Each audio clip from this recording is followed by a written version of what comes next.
Okay, Rick, go ahead. Your comments quickly. Well, what I'm concerned is that it seems like Rafael is trying to reframe this debate. He's trying to say that this is an issue of religious persecution and religious rights and determining who is or is not heretical, and that's not what this discussion really is about at all. What it's about is the behavior of a particular group and how that behavior may cause harm, not whether or not the group believes something correct or incorrectly. Now, in regards to certain claims made by Scientology that may lead people into a position where they may suffer, as was pointed out. John Travolta's son, Jet, was widely believed to be autistic. He never received care for autism, and many wonder how much better he could have done. So it is certainly the right of any parent or individual to believe whatever they wish, but Absolutely. that doesn't give them the right to do whatever they want in the name of those beliefs if it causes harm. Okay. I actually agree with that. Go ahead, Rafael. I said I actually agree with that. But the only thing is, talking about money, because we have talked about money a lot, you have other groups. I'm thinking about Reiki, for instance, where you have different stages, and the higher you want to go, the higher you want to be, there is an increase of the money you need to give. But of course, in Reiki, it's not as much, it's not so much as in Scientology. So we have to draw a line, a red line, to know when is the limit. But we have to be precise. We have to be precise. Otherwise, it will not be right. No. You know? There is a big difference. We've tried to say and to define how many criteria we could follow. We are dealing with a sect or a cult. The point is, when you are in the Scientology, if you want to go away from Scientology, you cannot go, because people grip on you and they try to bring you back, to send you sometimes in a foreign country, and to try to convince you that you have been in the wrong position, that you should, plea to be a good member again.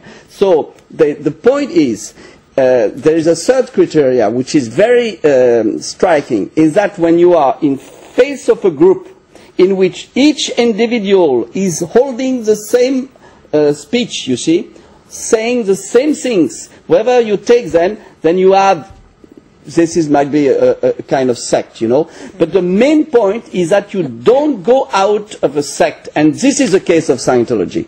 Okay. Jens, let me finish on this question, and I'll give everybody their final say. What's the end game for Scientology, in your opinion? The organization needs to stop hurting its members. At the moment, there's a very unclear financial situation. We don't know how much of the money, and these are very substantial amounts, which are being funneled in through purchases of big buildings, which are now empty. We don't know where the money goes. The organization will fight, and this is a fight to the death for the organization in question. And when I say organization, I mean the very top leadership, David Miscavige and a few others, who are simply bullying everyone at their immediate level below, and in the case of David Miscavige, bullying everyone, up to and including beating them up in public, locking them up, keeping them in a compound where the barbed wire is facing inwards. Okay. And that organization will not stop. They will not suddenly decide to become nice. And I really have no idea how it ends, and I hope it all ends with joy and sunshine. Peacefully somehow. Yes. Okay, Rick Ross, final game or the end game for Scientology? Well, Scientology's goal is to clear the planet, which means to basically enroll everyone in Scientology. So for them, the end game is total victory. The question for us is, what does that victory or that path to victory entail for the general public? And it seems to me that in France, what people are trying to do is defend and protect the public from being harmed by Scientology and its so-called technology. And that will be an ongoing effort that will take the foreseeable future. Scientology isn't going anywhere. They're a huge organization with vast resources, and they don't seem to learn from their mistakes, and they continue to perpetuate harm through their teachings and their behavior. I mean, Rick, its celebrity status, particularly in the United States, is an extremely powerful tool for the survival of Scientology, is it not? Well, absolutely, and Tom Cruise has become a kind of walking advertisement for Scientology, their poster boy, though his career, I think, arguably has suffered for it. But they have a stable of stars in Hollywood.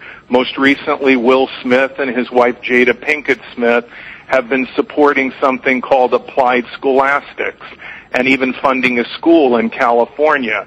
Applied Scholastics is basically using what L. Ron Hubbard called study technology. And it, like many of Scientology's related programs, Narconon, Applied Scholastics, and so on, is another door or entryway into Scientology itself. Okay, very quickly, Jacques, endgame Well, for I think Scientology. money making is also an aim, but I would say it's to have power on people, you know. And I think this is the main issue, the main aim of Scientology is to have power on the people and so that they follow their line. Okay. Jacques, you will have the final word. Rafael, I apologize because we are completely out of time. I thought the clock was working more in my favor, so I'd like to thank all four of you so much for joining us tonight. Unfortunately, that is all the time we have. Stay with us.